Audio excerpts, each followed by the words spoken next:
Ito gaya ng pag-usapan po natin sa ngayon ay ano ba ito? Ay yung patungkol po sa isang bagay na kung saan may nanalo sa luto sa online casino. 397 million dun sa norte. At nung manalo na, ayaw bayaran ng Bingo Plus. At kung bakit nila ayaw bayaran, nagkiklaim sila parang ano lang daw, nagkamali lang ang app. Pwede ba yan? Huwag na kayo kung ganun. Huwag na lang kayo lumaro sa mga ganong mga bingo-bingo na yan. Kasi niluloko-lukuhan lang nangyayari eh. Alam mo sino may-ari ng Bingo Plus? Ang may-ari po ng Bingo Plus ay walang iba kundi si Congressman Albi Binetes. Sila ang kumukontra na tanggalan na, bawalan na ang tuluyan ng mga online gaming. Sila ang nagpapa-online game. So, yun pala naman, ang gusto nila mangyari ay yayariin ng tao, nanalo na yung ito, pakinggan nyo po ha. Watching from Corondel ha, okay. Okay, ito na nga, pakinggan nyo po yung panluloko ng pambubudol ng online gaming. Digi Plus ito, yung nagpapalaro ng Bingo Plus. Lalaro pa ba kayo dito? Kung manalo kayo ng malaki, hindi man nababayaran. Pakinggan ninyo ang nanalo. Natalo. Ang tinataya ko, 100. 3 taon nang naglalaro ng online casino games o mas kilala sa tawag na scatter, ang 47 anyos na si Rosita. Minsan panalo, pero mas madalas ang talo. Kaya't laking tuwa niya raw nang sa isang pindot noong March 7, 2025, bawing-bawi, siya'y pumaldo. Nakuha niya di umano kasi sa tinatawag na lucky spin ng isang online casino app ang ultimate win na tumataginting na higit 397 million pesos. So excited na para akong, alam mo yung natulala na hindi ako makapaniwala. So sabi ko, thank you Lord ka. Kung nag-thank you ako, siyempre sa excite ko, in-screenshots ko kaagad. Ilang oras niya raw hinintay na makuha sa app ang kanyang panalo. Ang problema, hindi ito dumating. Yun, hindi lumabas yung pop-up notifications na I won 397 million. So sabi ko, bakit ako? So ang tagal kong nag-antay, siguro mga 20 minutes or more na nag-antay ako ng lalabas. Sabi ko, ay baka kaya kinukumpute pa akong ganon. So actually, unfortunately, wala talagang lumabas. That night, tumawag ako sa sa customer service. Nag-chat ako. Bakit ganito? Wala akong na-receive yung explanation naman ng agent is, ma'am, siguro you need to refresh your mga ganong mga paliwanag na hindi ko maintindihan. Bakit i-refresh? Nag-spin nga ako, tapos walang to. Dito na siya nagpasyang dumulog sa customer service ng online casino app. Agosto, dumulog na siya sa tanggapan ng Tingnan nyo, PAGCOR. ano ba yan? Bingo Plus. Dapat nanalo siya, may transaction history siya, at dapat nanalo siya ng 397 million pesos. Na siyang namamahala sa licensing at regulation ng mga internet gaming. Dito nakaharap niya ang mga kawani ng online gaming app. Send kami ng mga unang-una affidavit na nanalo ako. Tapos nung after that, nag-reply ang Bingo Plus na hindi daw ako nanalo. Yun, palitan kami ng Bingo Plus. Tapos nagpa-set ng appointment si Attorney Dalen sa PAGCOR na kung pwede is pumunta kami sa office. So, nagpa-unlock naman ang PAGCOR. That was June 5. I think June 5. Nakipag-meeting kami sa kanila. Kwento niya nakatanggap di umano ang kanyang abogado ng tawag, kung saan inaalok siya ng mas mababang halaga. Ang kanyang tugon, kanyang ipinaabot sa pamamagitan ng email.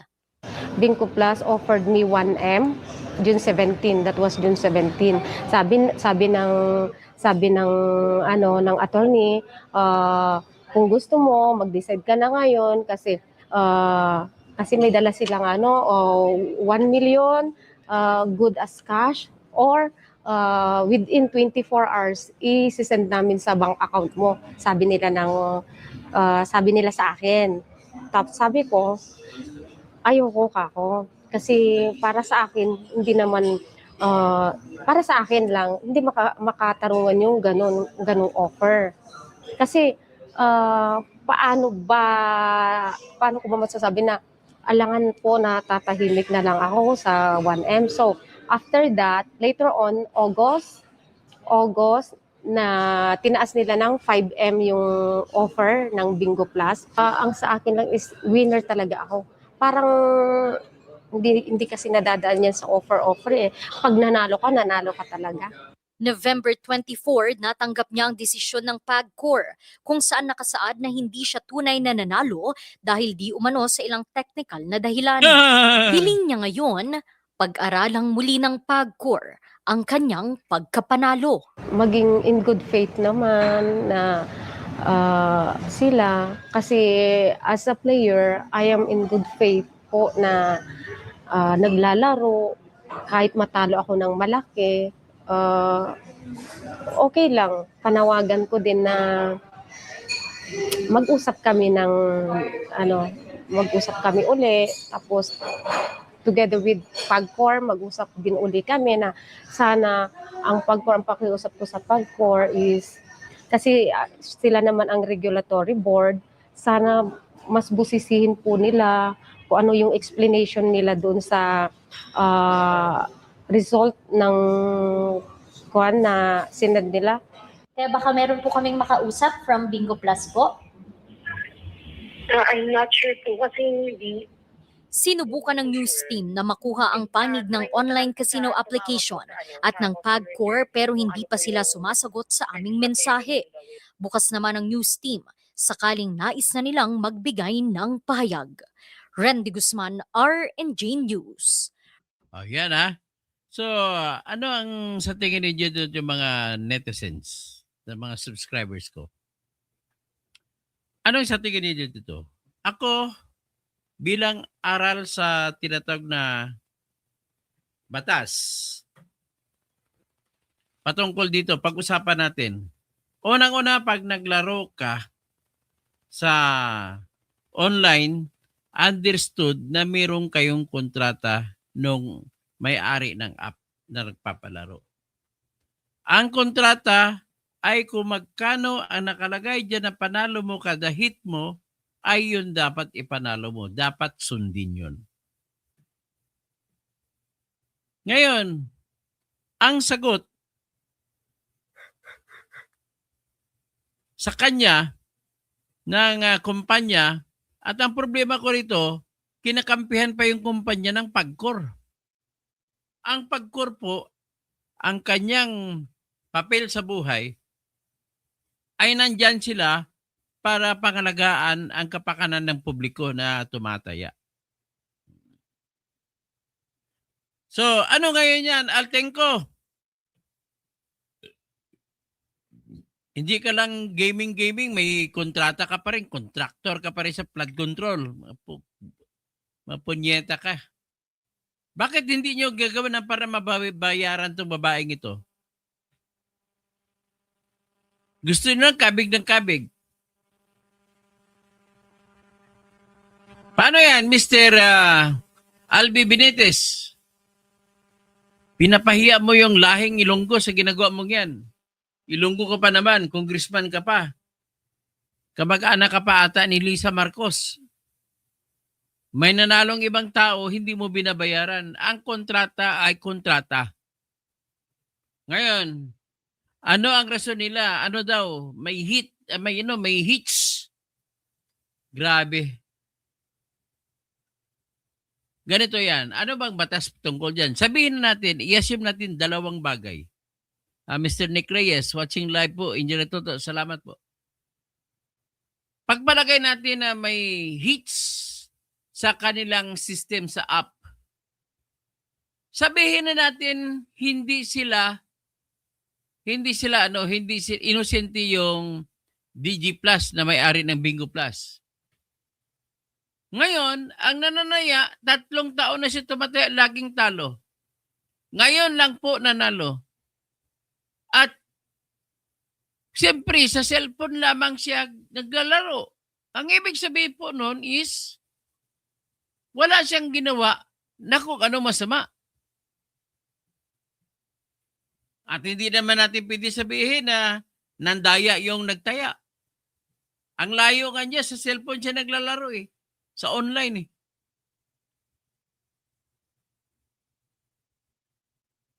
So, ang ibig lang po sabihin dito ay hindi ako maniniwala na may app.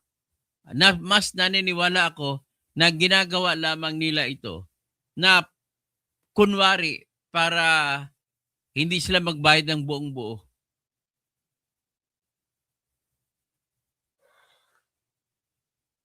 Dapat, pag sila nagninegosyo sa ganon, preparado sila sa anumang pangyayari. Basta lahat ng nanalo, bayaran nila. Naalala ko tuloy yung 349 na mga raffle number doon sa panahon ng Pepsi na maraming nanalo ng 1 million at niloko ng Pepsi. So ngayon, ang tanong nito, ano na ngayon ang mangyari dito sa nanalong babaeng ito na si Rosita, gayong nagdesisyon ang kumpanya na hindi sila magbabayad at natagpuan nila na hindi raw may problema daw ang tinatawag na app nila. Hindi no, bastusan. Siguro mas maganda i-play natin muna ulit.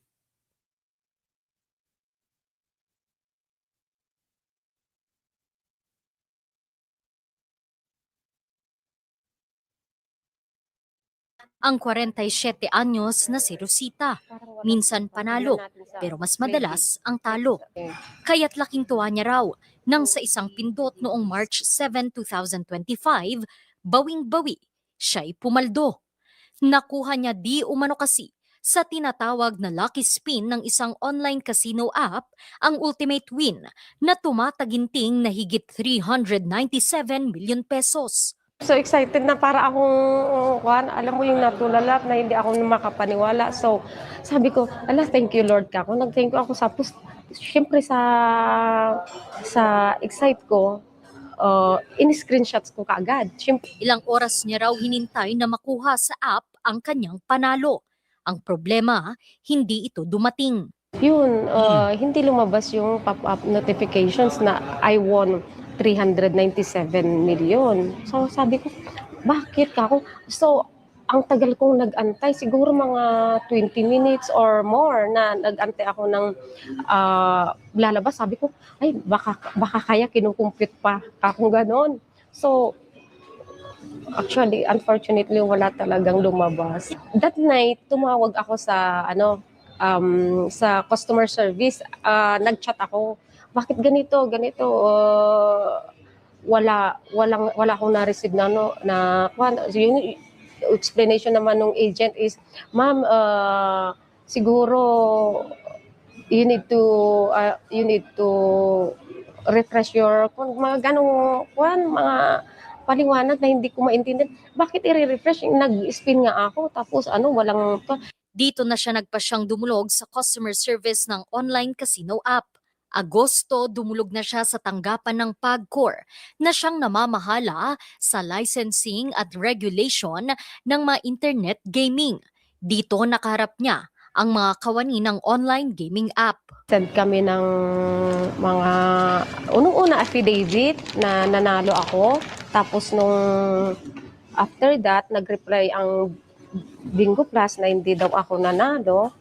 Yun, Yeah, palitan grabe, kami ng palitan kami ng ng Bingo Plus. Tapos, nagpa-set ng appointment si Attorney Dalen sa PAGCOR na kung pwede is pumunta kami sa office. So, nagpa-unlock naman ang PAGCOR. Putang ina, pag That kapihan pa was yung June 5. I think June Bingo 5. Plus. Nakipag-meeting kami sa kanila. Kwento niya nakatanggap di umano ang kanyang abogado ng tawag, kung saan inaalok siya ng mas mababang halaga. Ang kanyang tugon, kanyang ipinaabot sa pamamagitan ng email. Bingo Plus offered me 1M June 17. That was June 17. Sabi ng ng attorney, kung gusto mo mag-decide ka na ngayon kasi may dala silang 1 million good as cash, or within 24 hours i-send namin sa bank account mo. Sabi nila sa akin. Tapos sabi ko, ayoko kako. Kasi para sa akin, hindi naman, para sa akin lang, hindi makatarungan yung ganong offer. Kasi, paano ko ba masasabi na alangan po na tatahimik na lang ako sa 1M. So, after that, later on, August, na tinaas nila ng 5M yung offer ng Bingo Plus. Ang sa akin lang is winner talaga ako. Parang hindi kasi nadadaan yan sa offer eh. Pag nanalo ka talaga. Dapat. November 24, natanggap niya ang desisyon ng PAGCOR kung saan nakasaad na hindi siya tunay na nanalo dahil di umano sa ilang technical na dahilan. Wah, grabe Hiling to. niya ngayon, pag-aralang muli ng PAGCOR ang Babanatan kanyang natin itong pagkapanalo. pagkura to. Maging in good faith naman na sila. Kasi as a player, I am in good faith po na naglalaro. Kahit matalo ako ng malaki, okay lang. Panawagan ko din na mag-usap kami ng Huwag ka na kasi tumaya dyan. mag-usap kami uli. Tapos together with PAGCOR, mag-usap din uli kami na sana ang pakiusap ko sa PAGCOR is, kasi sila naman ang regulatory board, sana mas busisihin po nila kung ano yung explanation nila doon sa result ng na sinad nila. Kaya baka meron po kaming makausap from Bingo Plus po. I'm not sure po kasi hindi. Ayan na. Sinubukan ng news team na makuha ang panig ng online casino application at ng PAGCOR pero hindi pa sila sumasagot sa aming mensahe. Bukas naman ang news team sakaling nais na nilang magbigay ng pahayag. Randy Guzman, Isara RNJ na yung News. PAGCOR na yan. Isara na yan. Kaya walang kwenta. O, ipagdasal na lang natin ito na ayusin nila ito, bayaran nila. Wala pa ako nakitang dahilan para hindi nila babayaran. Dapat bayaran nila. Magpipetisyon na tayo ngayon, ipasara na yung DigiPlus tsaka Bingo Plus na yan. Ipasara na yung mga online gaming na yan. Okay, hanggang dyan lang muna tayo ngayon.